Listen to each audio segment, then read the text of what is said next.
اہل بیت رسول کے فضائل اور مناقب میں احادیث اور تاریخ کے کتابوں میں روایتوں کا ایک دفتر بھرا ہے جسے اگر ایک جگہ جمع کی جائے تو شاید ایک ایسی کتاب تصنیف ہو جائے گی جو کتابوں کی دنیا میں سب سے ضخیم ترین ہوگی۔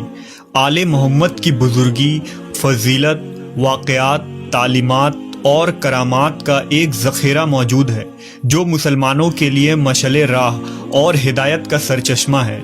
اس ویڈیو میں ہم نبی صلی اللہ علیہ وسلم کی عطرت کے دو انمول پھول اور جگرگوشہ رسول حضرت امام حسن اور حسین علیہ السلام کے بچپن کے حالات اور واقعات کے متعلق جانیں گے۔ نیز نبی صلی اللہ علیہ وسلم اور صحابہ کرام کا حضرت امام حسن و حسین سے عقیدت اور محبت کے چند منتخب واقعات بھی پیش کی جائے گی۔ رمضان سن 3 ہجری کو مدینہ منورہ میں حضرت علی اور فاطمہ رضی اللہ تعالیٰ عنہ کے گھر امام حسن علیہ السلام کی پیدائش ہوتی ہے۔ نبی صلی اللہ علیہ وسلم کو جب خبر ملتی ہے تو آپ صلی اللہ علیہ وسلم تشریف لاتے ہیں اور اپنے نواسے کا نام حسن رکھتے ہیں، جبکہ شعبان 6 ہجری کو امام حسین علیہ السلام کی ولادت ہوئی۔ نبی صلی اللہ علیہ وسلم اپنے دونوں نواسوں کا نام حضرت ہارون علیہ السلام کے بیٹوں کے نام یعنی شبیر اور شبر کے نام پر رکھا، اور یہ ایسا نام تھا جسے اللہ نے اہل عرب کے ذہنوں سے چھپا رکھا تھا۔ آپ صلی اللہ علیہ وسلم نے فرمایا، حسن اور حسین جنتی ناموں میں سے 2 نام ہیں۔ امام حسن اور حسین نے امام الانبیاء محمد صلی اللہ علیہ وسلم کے آغوش رحمت میں پرورش پائی۔ نبی صلی اللہ علیہ وسلم نے خود اپنے دونوں نواسوں کی تربیت فرمائی۔ آپ کو اپنے نواسوں سے بے پناہ محبت تھی۔ حضرت انس روایت کرتے ہیں کہ نبی صلی اللہ علیہ وسلم جب سجدے میں ہوتے تو امام حسین آپ کے پشت پر سوار ہو جاتے، لہٰذا آپ اپنے سجدے کو طویل کر دیا کرتے تھے۔ ایک موقع پر جب آپ سے عرض کیا گیا کہ اے اللہ کے رسول، آپ نے سجدہ لمبا کیوں کر دیا تھا، تو آپ نے فرمایا، مجھ پر میرا بیٹا سوار تھا، اس لیے جلدی اٹھنا مناسب نہیں تھا۔ نبی صلی اللہ علیہ وسلم نے اپنے دونوں نواسوں کی ایک عظیم فضیلت بیان فرمائی جو خصوصی طور پر امام حسن و حسین کو اللہ کی طرف سے عطا کی گئی تھی۔ حضرت حذیفہ بیان کرتے ہیں کہ میں نے ایک دن نبی صلی اللہ علیہ وسلم کو بے انتہا خوش دیکھ کر پوچھا کہ اے اللہ کے رسول، آپ کی اس مسرت کی کیا وجہ ہے؟ تو آپ نے فرمایا، اے حذیفہ، آج ایک ایسا فرشتہ نازل ہوا جو میرے پاس اس سے قبل کبھی نہیں آیا تھا۔ اس نے مجھے میرے بچوں کے متعلق مبارکباد دی اور کہا کہ فاطمہ جنت کی عورتوں کی سردار ہیں اور حسن اور حسین جنت کے جوانوں کے سردار ہیں۔ یہ دونوں شہزادے نبی صلی اللہ علیہ وسلم کے آنکھوں کی ٹھنڈک تھے۔ حضرت سعید بیان کرتے ہیں کہ وہ نبی صلی اللہ علیہ وسلم کے ساتھ ایک دعوت کے لیے نکلے۔ حضرت حسین رضی اللہ تعالیٰ عنہ گلی میں کھیل رہے تھے۔ نبی صلی اللہ علیہ وسلم لوگوں سے آگے بڑھے اور اپنے ہاتھ پھیلا دیے۔ امام حسین ادھر ادھر بھاگنے لگے۔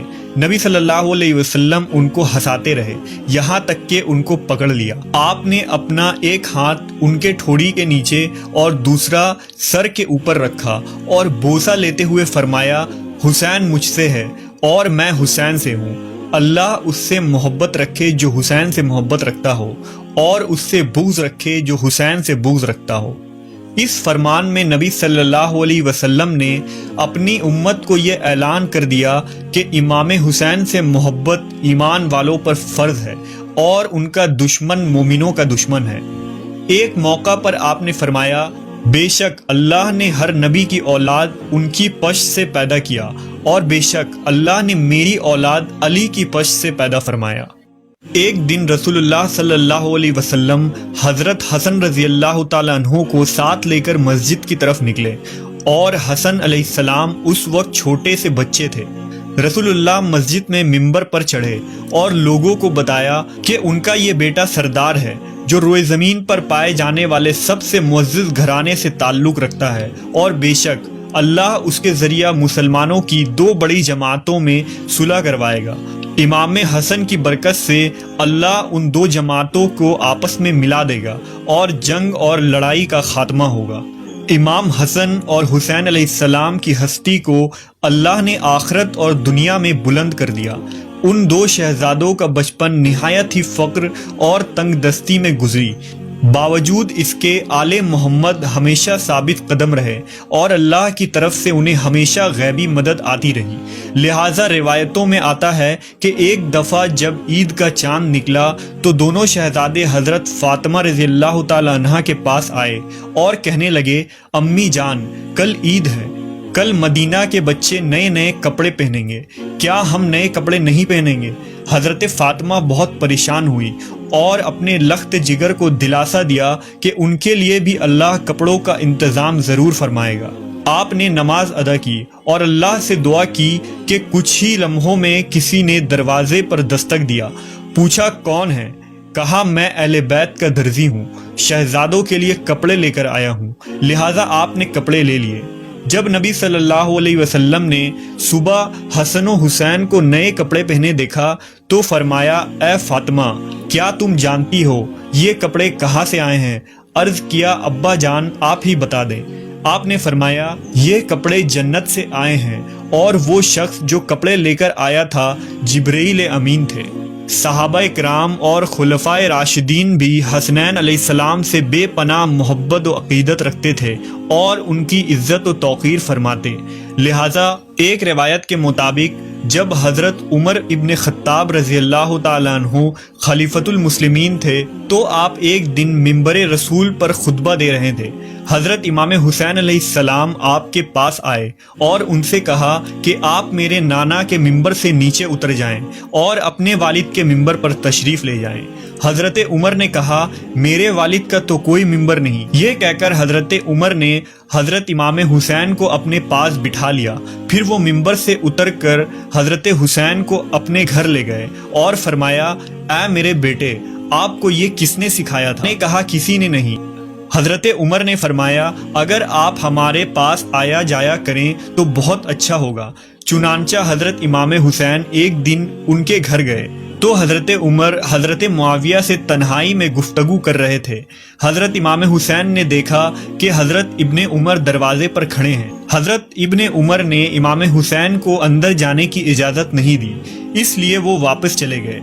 بعد میں جب حضرت عمر سے ان کی ملاقات ہوئی تو آپ نے فرمایا، اے میرے بیٹے حسین، آپ ہمارے پاس آتے کیوں نہیں؟ لہذا حضرت حسین نے فرمایا، میں ایک دن آیا تھا اور آپ مصروف تھے، مگر آپ کے صاحبزادے ابن عمر نے مجھے اجازت نہیں دی تو میں واپس چلا گیا۔ اس پر حضرت عمر نے فرمایا، نہیں، آپ تو عبداللہ ابن عمر سے زیادہ اجازت کے حقدار ہیں، کیونکہ ہمارے سروں پر جو یہ تاج شرافت ہے یہ سب کچھ اللہ تعالیٰ نے آپ کے گھرانہ کی برکت سے ہی دیا ہے۔ اور پھر حضرت امام حسین کے سر پر حضرت عمر نے شفقت سے ہاتھ رکھا۔ اسی طرح مورخین نے لکھا کہ حضرت عمر رضی اللہ تعالیٰ عنہ نے حضرت امام حسین کا وظیفہ اپنے بیٹوں سے بھی بڑھا چڑھا کر رکھا تھا۔ اس پر حضرت عبداللہ ابن عمر نے اپنے والد حضرت عمر سے ایک موقع پر شکوہ کیا کہ آپ مجھے حسین سے کم وظیفہ دیتے ہیں، حالانکہ ہم دونوں کو برابر وظیفہ ملنا چاہیے۔ روایت میں آتا ہے کہ حضرت عمر نے ان پر ناراضگی کا اظہار کیا اور فرمایا کہ تم حسین کے ساتھ برابری کی بات کیسے کر رہے ہو؟ تم عمر کے بیٹے ہو اور وہ رسول اللہ کے نواسے ہیں۔ اگر آج تمہارا باپ امیر المومنین ہے تو حسین کے نانا کی برکت سے ہے، اس لیے اس سوچ کو ذہن سے نکال دو۔